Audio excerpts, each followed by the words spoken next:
Welcome. My name is Craig Gundry, and I'm the Vice President of Special Projects for Critical Intervention Services and the lead architect of the CIS Guardian SafeSchool Program. This series of videos is designed to present a comprehensive and integrated strategy to school security and emergency readiness. In this first video, we'll explore the dynamics of mass homicide in schools, risk management strategy, and safe school climate and culture as the first layer of defense against school violence. It is understood amongst the different types of viewers watching this program that there may be diverse perspectives of the risk of targeted violence in schools. Quite frequently, when I'm teaching administrator programs focusing on this subject matter, I realize that in that audience I'm going to have some people present that believe this could never happen in their school. Conversely, I realize there may be other people in the room that may have an exaggerated fear of these types of events, granted things that they've seen in the headlines over recent years. So before we begin, I think it's valuable that we take a couple of minutes and first explore this whole issue of risk and targeted violence as it relates to schools.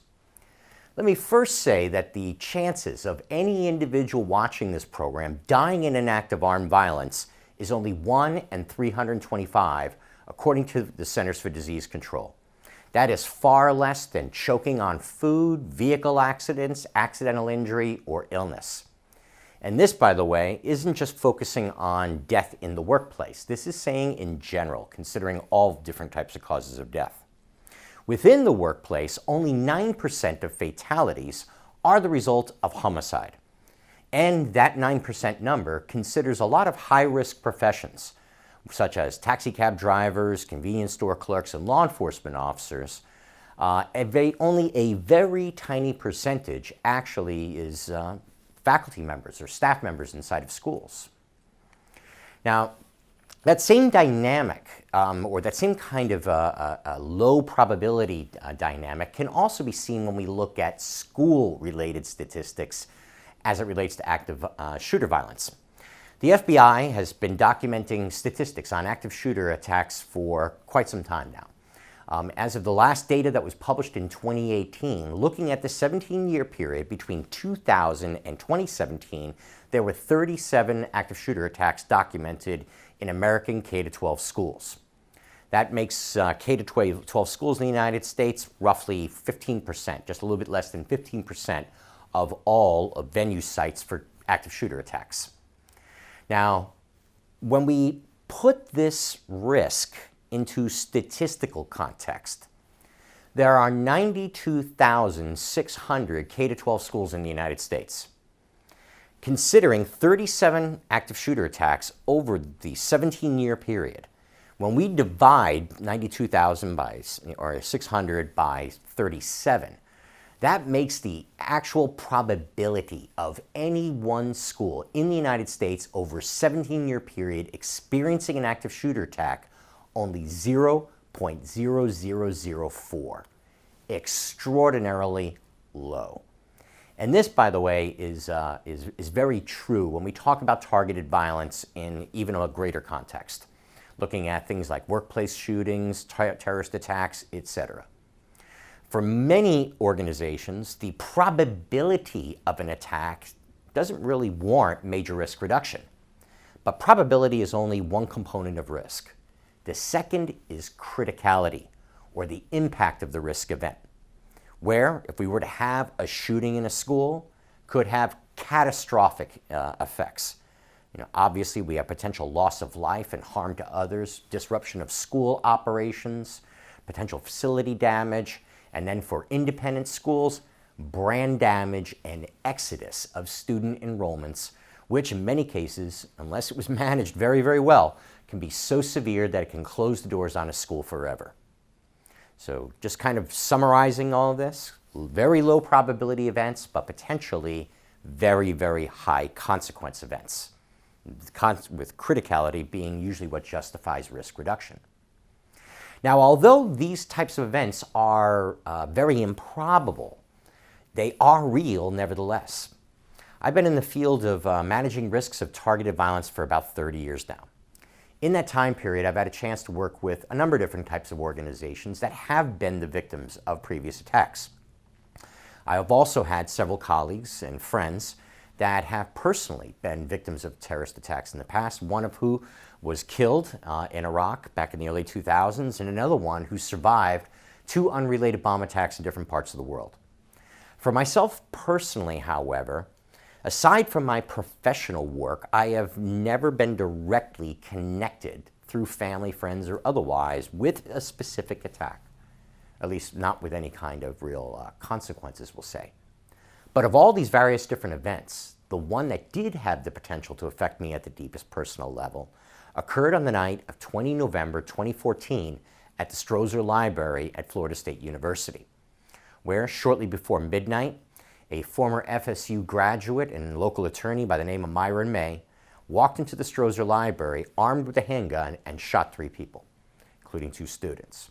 He then, shortly thereafter, minutes later, exited the building and was confronted by police on the sidewalk outside and neutralized. Now, I say that that event had the potential to affect me at the deepest personal level because my second oldest daughter, Heather, had just finished printing out a homework assignment on the 2nd floor of the Strozer Library and left about 20 minutes earlier. The point being, these are very rare events, potentially catastrophic events. And there are reasonable measures that we can implement, quite often without significant expense, that can greatly reduce our risk. Now, quite often when discussing the subject of active shooters in schools, a lot of people have a tendency to kind of view them all as being just one big broad category of adversary. In reality, there's a number of different types of adversaries that may warrant our concern when talking about school security. And I point this out not for academic or semantic reasons, but because there are certain types of risk reduction measures that we can implement that tend to be more effective at addressing the different categories of adversary. We can broadly define them as either being insiders or outsiders, depending upon their access and their relationship to the school. Within the category of insiders, we have student perpetrators. A student motivated quite frequently by revenge, although that is a kind of a simplistic description. There's often a lot of other accelerating factors other than just revenge, but that is the most common motive, that then perceives violence against classmates and students as justified in order to accomplish some kinds of means. And we're going to explore the psychology and what's referred to as the pathway to targeted violence much more in a later module. Our next category might be a disgruntled faculty member. Although these have historically been very rare types of circumstances, we have had a few examples of attacks in schools not directed against students, usually against specific faculty members, also executed quite frequently for reasons of revenge. A good example was the shooting at the Episcopal School of Jacksonville, executed by a Spanish teacher by the name of Shane Schumerth, who had actually just been discharged, been terminated that morning, came back in the afternoon and shot Dale Regan, the principal of the school. Another good example being Amy Bishop, responsible for the shooting at the University of Alabama at Huntsville. Now, under the category of outsider adversaries, we also have 2 broad categories. We could say non-ideological perpetrators, which quite frequently fit the definition of, or Dr. Park Dietz's definition of a pseudo-commando. These are individuals who may have a connection to the school or, due to the perceived vulnerability of the school, and maybe its perceived value to the community, targets the school. A good example of this would be the attack by Adam Lanza at Sandy Hook Elementary School. And then our next category of adversary is the terrorist adversary, a terrorist group who recognizes the potential for emotional impact and rationally chooses the school as a target venue for the strategic value that it offers, as well as also its vulnerability, targeting children, parents, and teachers as victims or hostages. Now, of these different categories of school violence adversaries, students have constituted the #1 most common in K-12 schools. Our organization, CIS, did a study back in 2015 looking at school shootings, both attempted and actual attacks, dating all the way back actually to the late 1700s. And based on that data that we yielded, 53% of perpetrators were students. The second most common category were the outside adult adversaries at 29%, And then the last being inside adult perpetrators, basically faculty members constituting 5% of all those. We have been very fortunate in the United States to date that terrorists have not specifically set their sights on schools. In other parts of the world, this has been a much greater concern. For instance, attacks against schools are quite common in Pakistan, specifically secular schools that teach girls, and Afghanistan, and then the same thing also in Nigeria, quite frequent targets of Boko Haram. Now, our risk management approach can be thought of as being conceptually layers of protection, aimed at reducing both the probability of risk events as well as also the impact or the criticality of risk events. That is represented by my diagram on screen of the concentric rings of protection. And in this diagram, the blue rings, the outermost rings, represent various different layers of proactive measures used to reduce the probability that an event would occur or that it would succeed, generally aimed at reducing either the threat or our vulnerability to that occurrence. Now, the white ring that you see in the diagram represents incident occurrence, understanding that in spite of our best effort to prevent these events, no degree of preparation can guarantee success. So with that in mind, we also want to have additional preparation measures in place to further reduce the impact of these events. In essence, reducing the criticality of an attack. All effective school security programs control risk by reducing both probability and criticality in a manner that is cost justifiable, culturally acceptable, and for all purposes achieves that reduction in a level in alignment with the school's risk appetite. Now, our proactive countermeasures, those that are aimed at reducing threat and vulnerability, will usually kind of fall into one of three categories. The first being safe school climate and culture.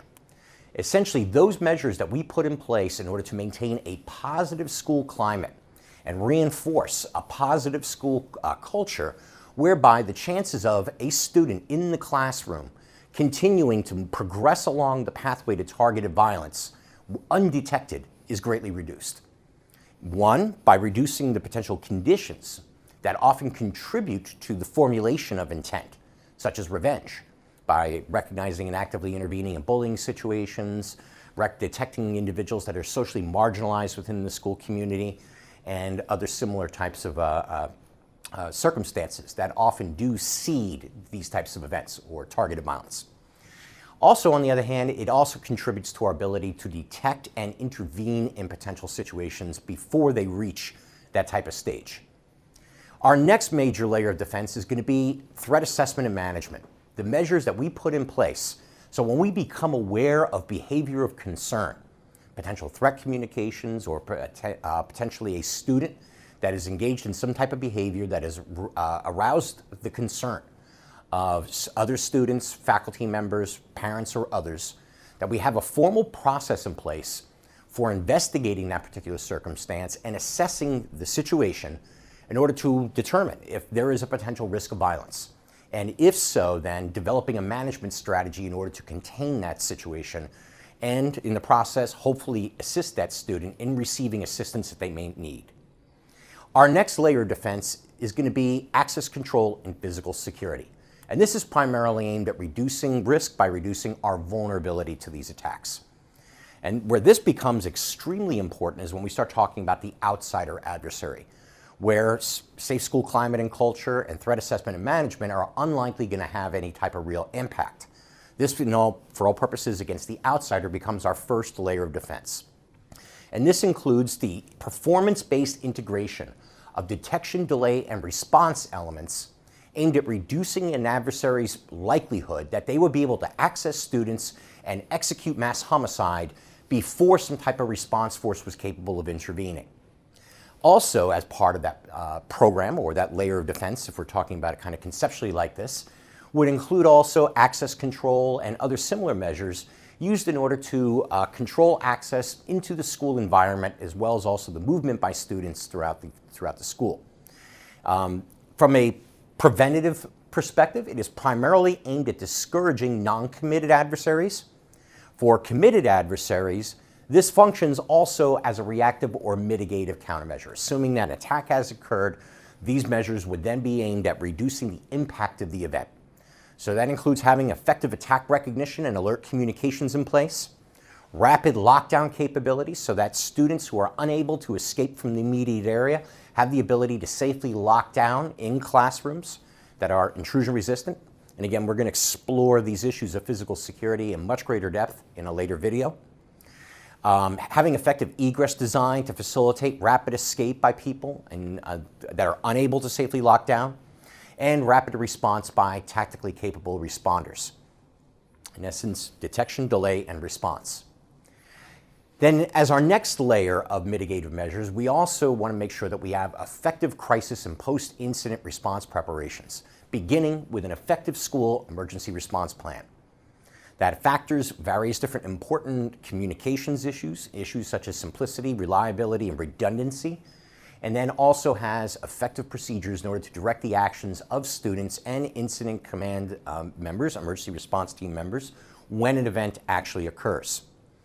In addition to having effective plans, we also want to make sure that we train our staff and faculty in order to effectively respond, as well as our students to the extent that that is feasible, and in a manner that is commensurate with their maturity level. That may mean something more formal for high school students and primarily through drills for younger elementary school age students. And then other various different types of related plans and preparations, such as making sure we have reunification plans in the event that the school becomes declared a crime scene or some type of major event requires that the school is evacuated, having plans for media relations and all these other similar types of complications that often emerge after an event has transpired.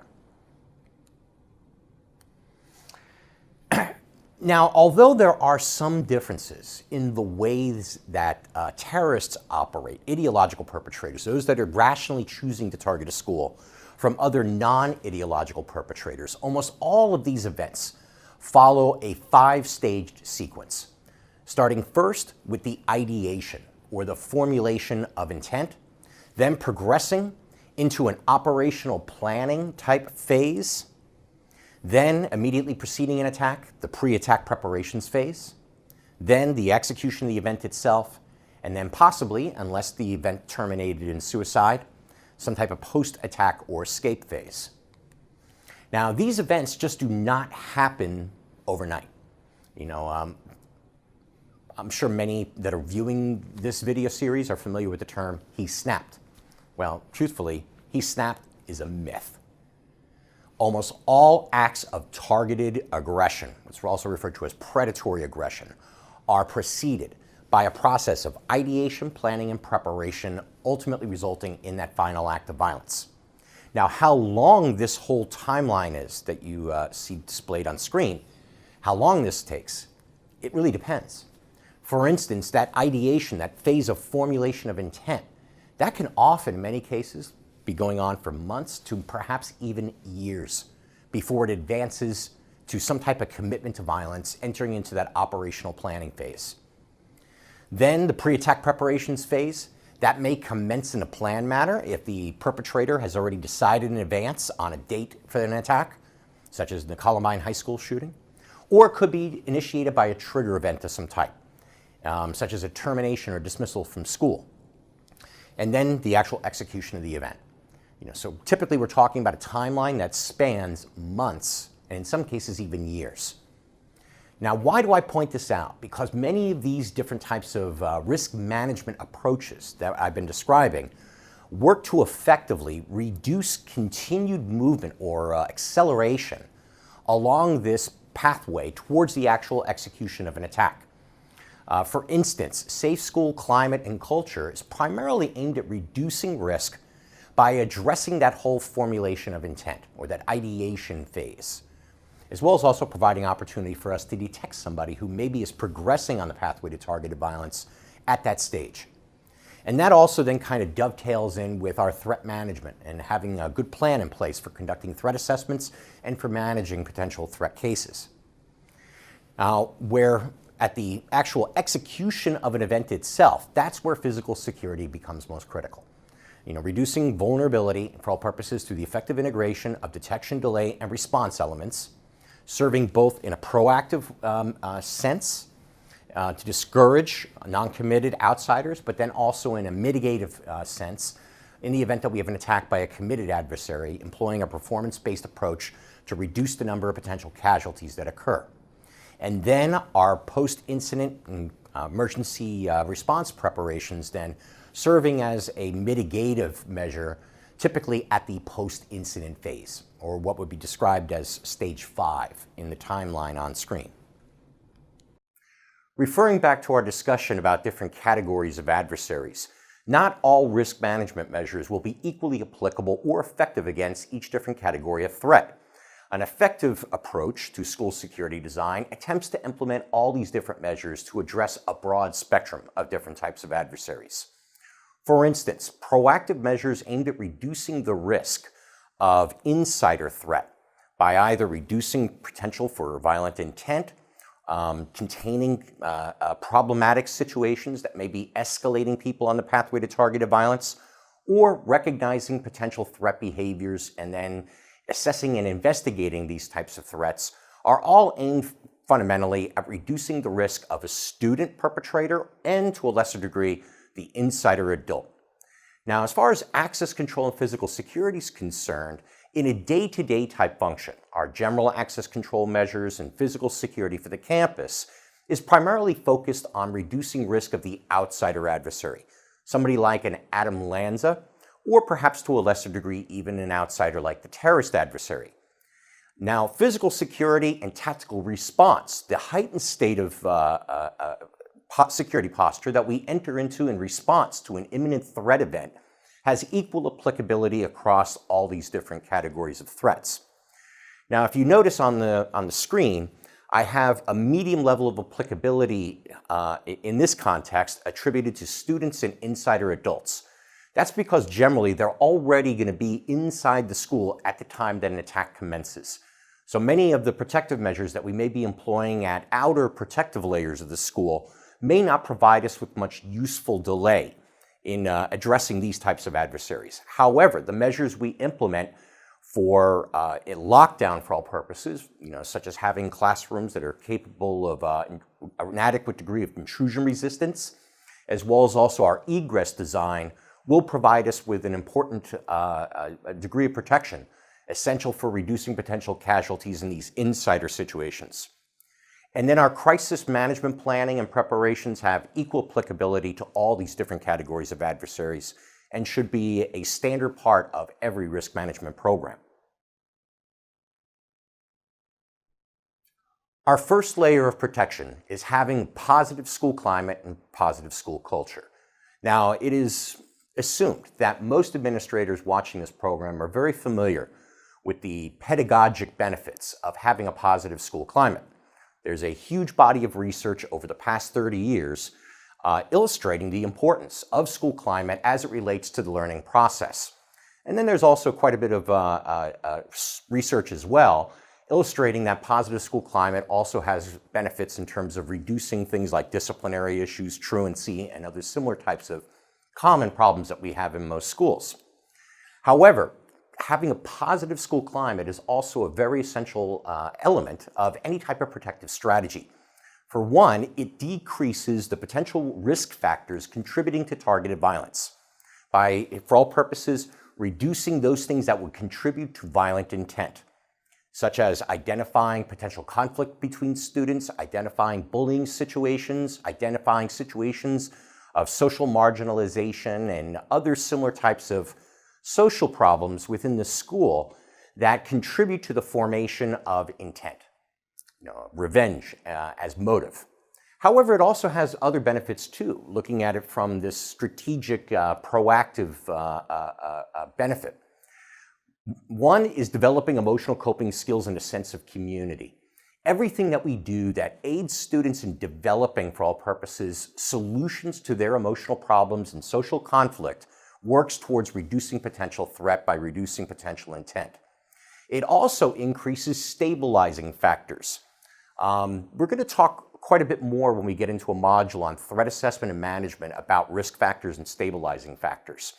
But things such as having robust availability of opportunities for pro-social engagement and the measures that we implement that reinforce for all purposes a sense of positive school community and unity within the student population all serve as a stabilizing force, reducing potential acceleration on the pathway to targeted violence.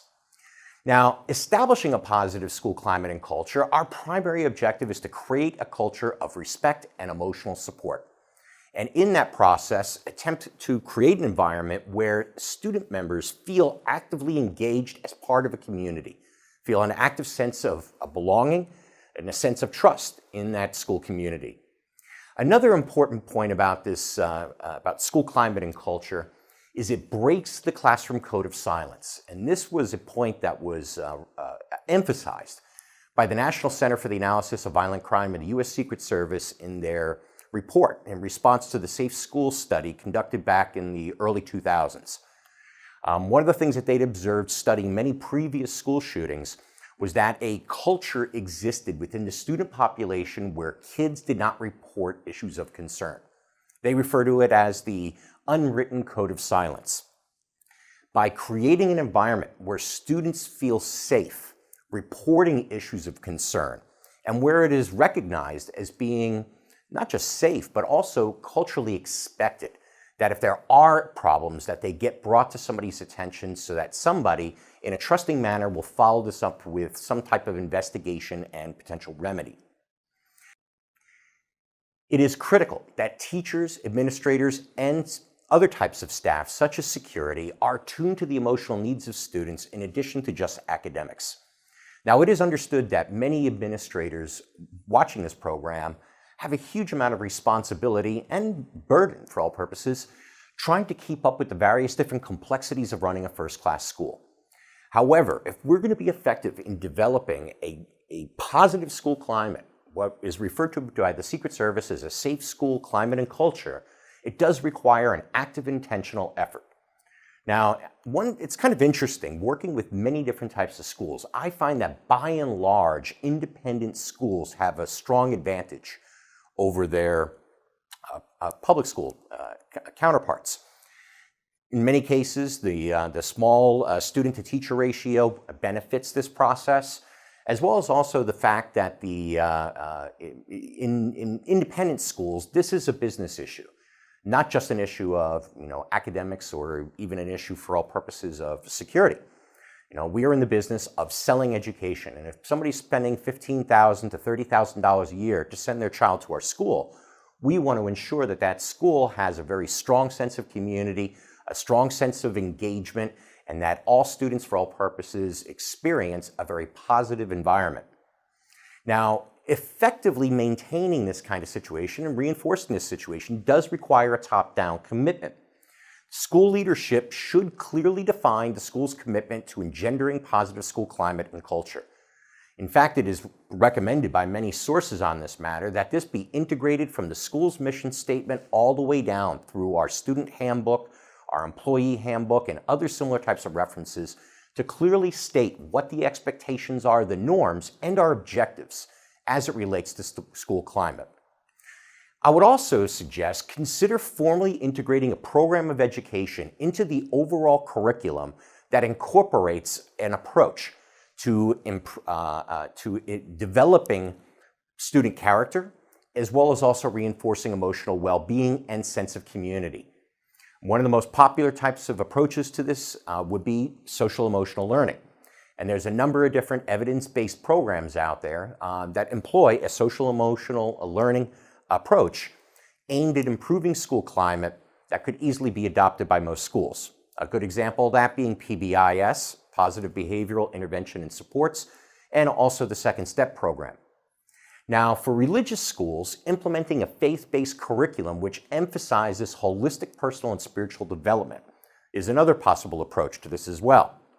And then there's also many schools throughout the nation that have been successfully experimenting with various different types of mindfulness programs, which, although at least in the year 2019, the evidence is somewhat inconclusive as to what the academic benefits of mindfulness practice in the classroom are.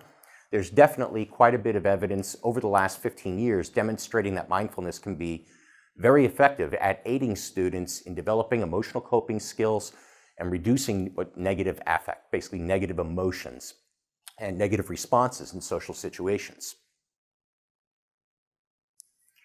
Now, to ensure that we are on track with our school climate, I strongly recommend implementing some type of formal process in order to gauge the success of our initiatives. In fact, under the Guardian SafeSchool standards, we require that schools conduct some type of formal survey of the school community at least every 2 years using some type of instrument in order to gauge the success of our school climate, or rather our positive school climate initiatives. Now, there's a number of different kinds of instruments that could be adopted for this kind of process. The American Institutes for Research and Conditions for Learning survey is one example. The Authoritative School Climate Survey, the ASCS, is another example. The Classroom Climate Assessment Instrument, Secondary Student, the CCAI-SS, is another instrument focusing on school climate. California's Healthy Kids Survey is another example. The Comprehensive School Climate Inventory, SCSCI, is another possibility. And then for independent schools that conduct regular satisfaction surveys of the school community, making sure that we integrate questions focusing on issues such as student and faculty morale, student support, the sense of school community overall, and perceptions about safety can also give us a pretty good gauge as to how successful our initiatives are at reinforcing a positive school climate. Now, an important element of any type of formal program aimed at reinforcing positive school climate is making sure that we know the school community. And this starts on the front lines with our staff.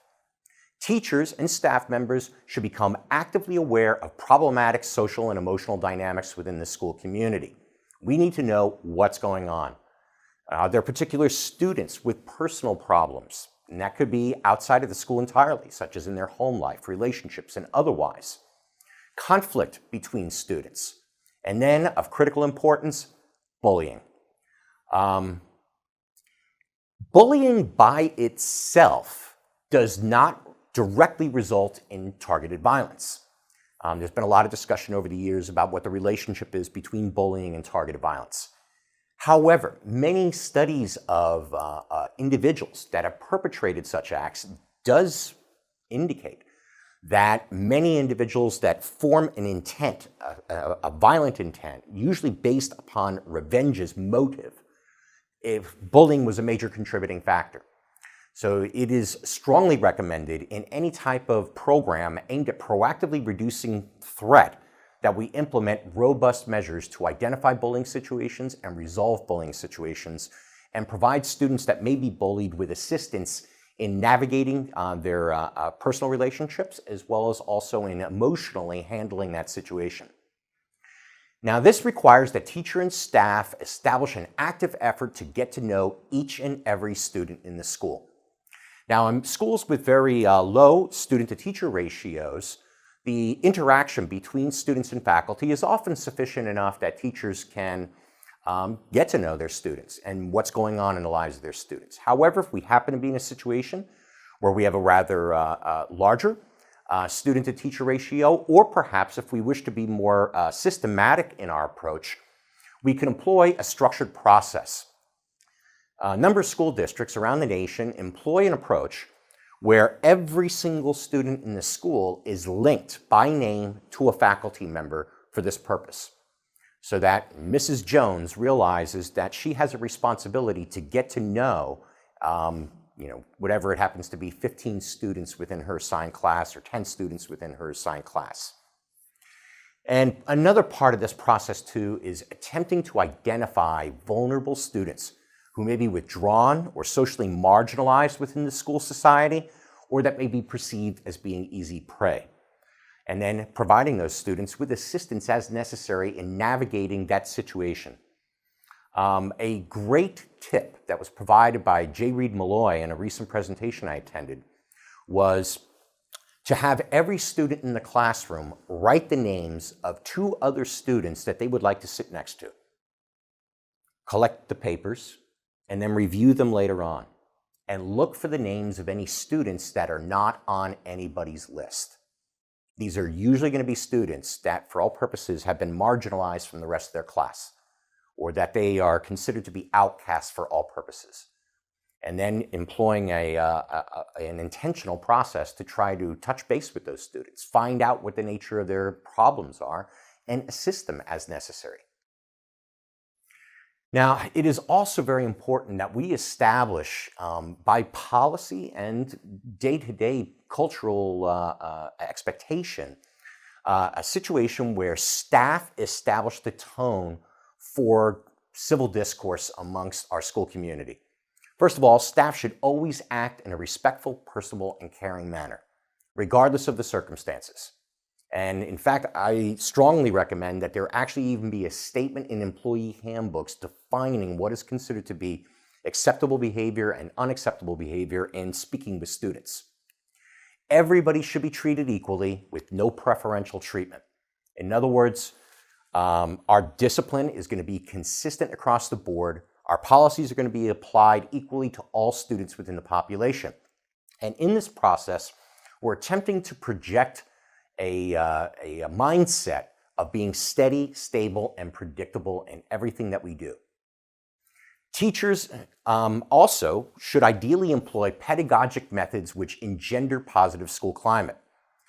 There's actually quite a bit of research, not just in psychology, but also in neuroscience, demonstrating that positive incentivization and providing students with positive motivation is much more effective than threats of punishment or for all purposes, negative reinforcement of some type. So things like encouragement and constructive feedback should be a standard part of our process for motivating students, as well as also through various different types of positive incentivizations. We also want to try to establish a situation where students have easy opportunity to engage in different types of pro-social activities of interest to them. Essentially having various different types of extracurricular activities, whether that's various different types of clubs, whether it's maybe different types of after-school programs, sports and athletics, and other similar types of things in order to meet the very diverse interests of the school population. This is for a couple different reasons. Number one, it provides pro-social interaction between students, increases their sense of engagement and participation within the community. And this, as we'll talk about later on when we get into stabilizing factors, is an important element of creating stabilizing influences, particularly if we have students within the community that may be confronted with a large number of different other risk factors in their life, basically creating pro-social interactions. Now, we also want to make sure that our disciplinary practices are also consistent with this aim of engendering and reinforcing positive school climate. We should ideally emphasize an approach to behavioral discipline which emphasizes the preservation of students' dignity and encourages social and emotional development. And through things like corrective actions as opposed to punishments, referring students that may be having difficulties for personal counseling as an alternative to just using punitive discipline, and even implementing practices such as restorative practices where it may be effective or inappropriate. We would ideally, as a matter of policy, avoid punitive and exclusionary discipline and reserve suspension as a last resort measure for situations where all other types of interventions have otherwise failed. We're going to talk about this issue in greater length when we get into threat assessment and management in a later lesson module. But many schools are very quick to suspend students, expel students that are recognized or suspected to be potential threats. We strongly discourage this approach, and that this only be reserved as an absolute last resort measure, primarily in response to behavioral issues. And there's a reason why. It's one thing if we expelled a student and they just went away and the threat disappeared at that point, but that's not the way this really works. And we have had a number of attacks in the past where students had been expelled from school and came back. But now when they come back, it's with an AR-15 rifle. By expelling a student, we do not get rid of the threat. Instead, all we do is eliminate any ability we had to monitor the situation and influence the situation. And along with our other different disciplinary measures, we do not want to be implementing zero tolerance policies by and large, but instead looking at the merits of each individual situation and determining what type of disciplinary response we're going to take as administrators. Now, if we are implementing an intentional process of reinforcing positive school climate and positive school culture, we want to make sure that the security measures that we're adopting don't conflict with that greater aim. Look at the image on screen right now. Does this school look inviting to you? What is the visual message that is being presented in the photograph that you see? Or what about this image? Does that officer standing out front with the sunglasses on and his hand on his belt, kind of scanning the area, is he projecting a welcoming feeling? Or how about these officers? Standing on the side with their arms crossed, kind of watching everybody as they walk by as if they were scanning for potential threats or potential criminals. Or how about this officer with the tactical carbine? And we're even seeing this throughout the state of Florida now with the new Guardian program implemented in 2018, where now in the year 2019, a number of school districts are actually equipping employee guardians in Florida schools with tactical carbines for open carry in response to imminent threat situations. Now, this is a great issue of concern for me. And as a security professional, this is something that I try to be very attentive to when working with our different clients. In 2014, the National Association of School Psychologists came forth with a position paper very critical of high-profile security measures in schools due to its detrimental effect on school climate and school culture. In fact, they cite quite a bit of evidence-based support for their conclusions. Well, I read that report from cover to cover, and I will tell you, I agree with 99% of NASP's conclusions. If you make an environment feel like a prison, don't be surprised when the people inside feel like inmates. And that naturally is going to have a detrimental effect on the learning process. So how do we reconcile this matter? How do we create effective security in our schools while at the same time avoiding this pitfall of potential negative impact on school climate and school culture through the use of different types of high-profile security measures? Well, the answer is pretty simple. We want to make sure that the security program we design is largely invisible to students. And this particular approach should be consistent in all aspects of our security design, from barriers, procedures, and other similar types of matters. Now, if we are successful in this, and we do employ largely low-profile security measures, then probably the most visible element of the program is going to be the officers assigned to the school. Those school resource officers, armed security officers, or in the case of Florida, Florida Guardians that are assigned to protecting the student population. Now, it is critical that any officers assigned in this type of role, whether they be police school resource officers or whether they be private personnel or maybe even employees of the school, are specially selected and trained for their interpersonal communication skills and ability to integrate within that school community, in addition to just their tactical skills and other things that we think of more classically in terms of law enforcement and security training. Our agency, Critical Intervention Services, employs a methodology for working in community environments. It's called CCBPI, Community and Character-Based Protection Initiative. It is an approach that we pioneered back in the mid-1990s, working largely at that time in residential communities for recognizing potential problem situations and developing the trust of that community with the aim of, for all purposes, improving and reinforcing social fiber and social capital within the community environment. And this basic type of approach we employ with all of our clients, including schools. And what CCBPI is in its most basic form is an active and intentional process of networking within that community to develop relationships, identify potential problems, and resolve any types of problem situations that might otherwise be incubating. And in schools, this type of activity is critical.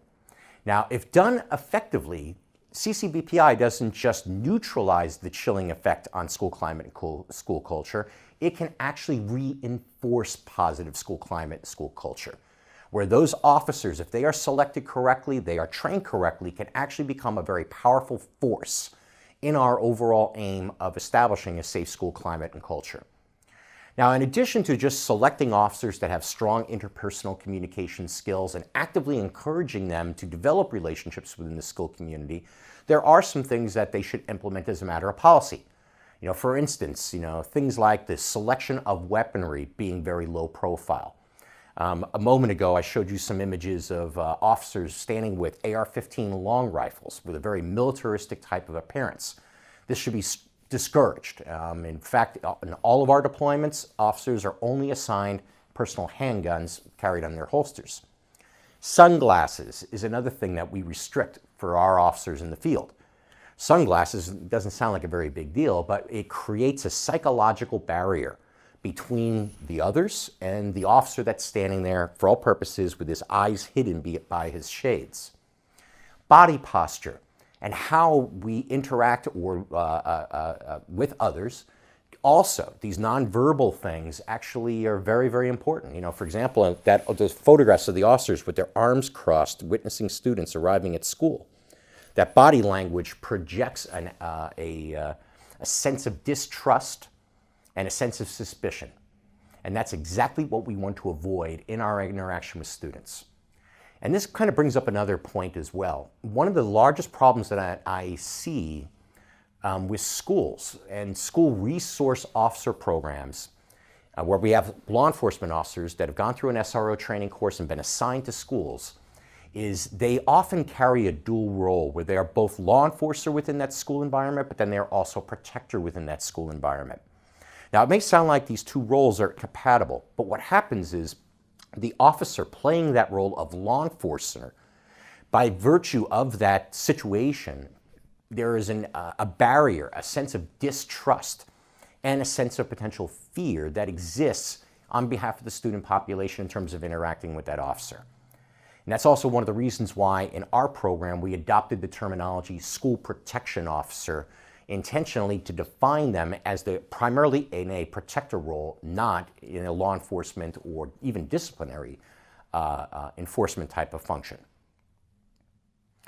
Bottom line, school protection officers, school resource officers, anybody assigned to this type of role must be the rock stars of communications and networking, because actively developing relationships serves that protective function by identifying problems, de-escalating developing situations, and reinforcing positive school climate.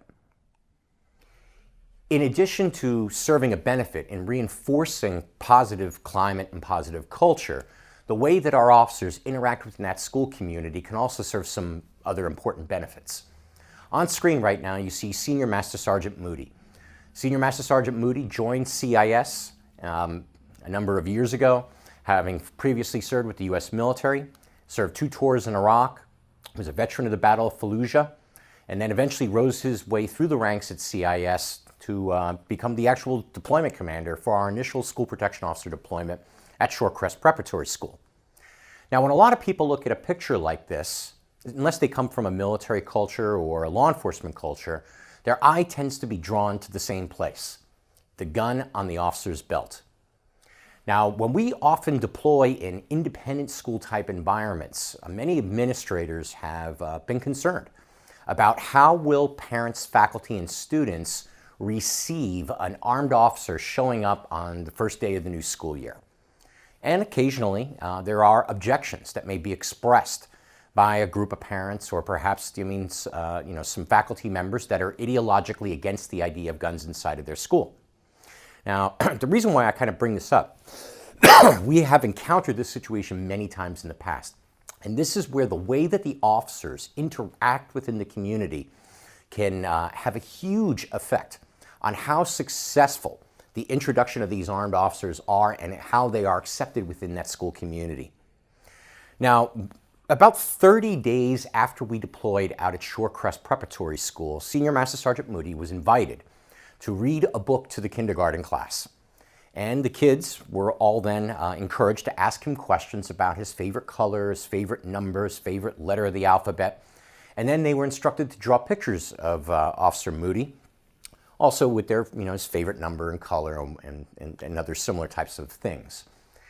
These are the pictures that those children drew. Do you notice anything interesting about these images?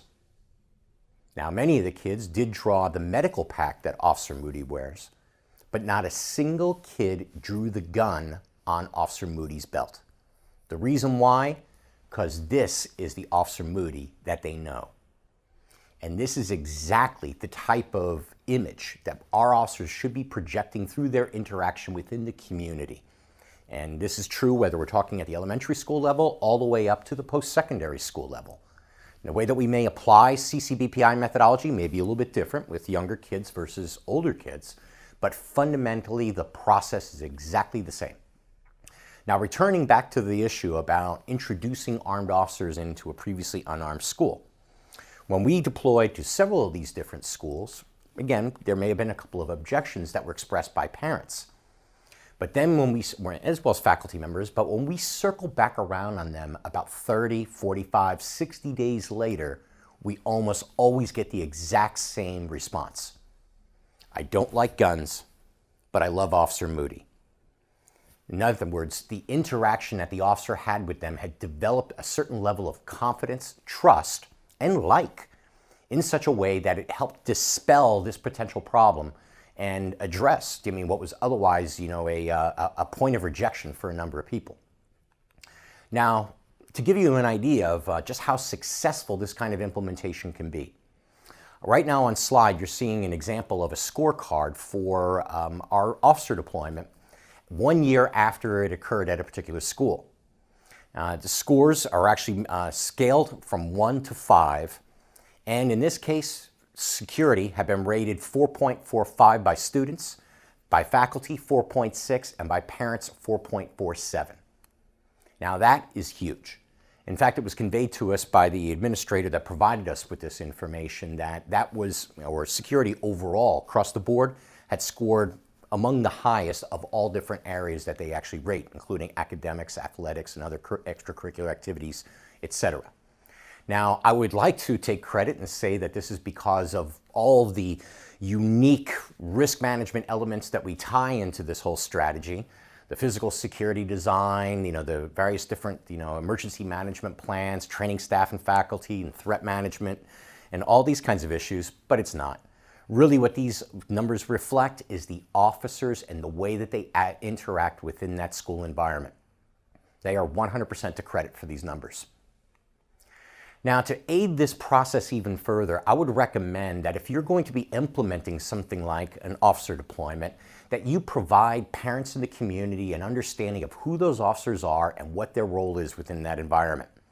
We do this with our clients with the use of a parent's guide to the Guardian SafeSchool Program as it's implemented within that specific school.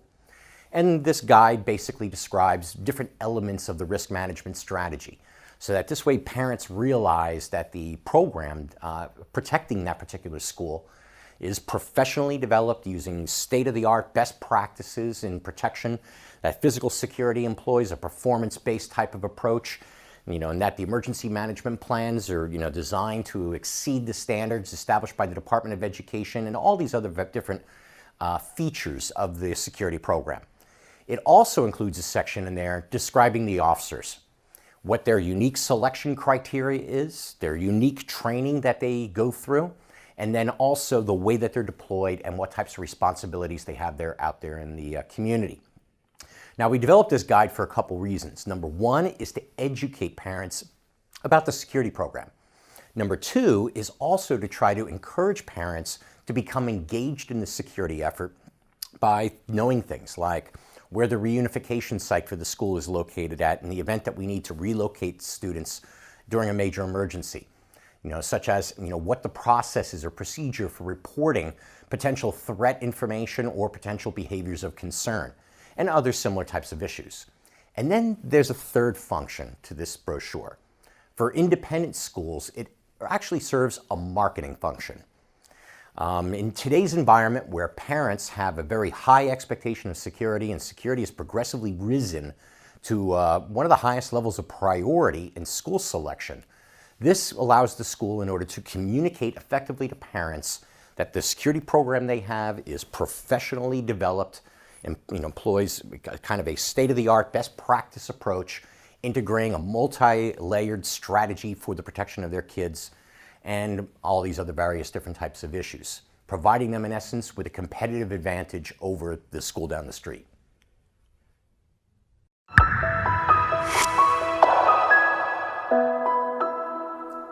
Thanks for joining us.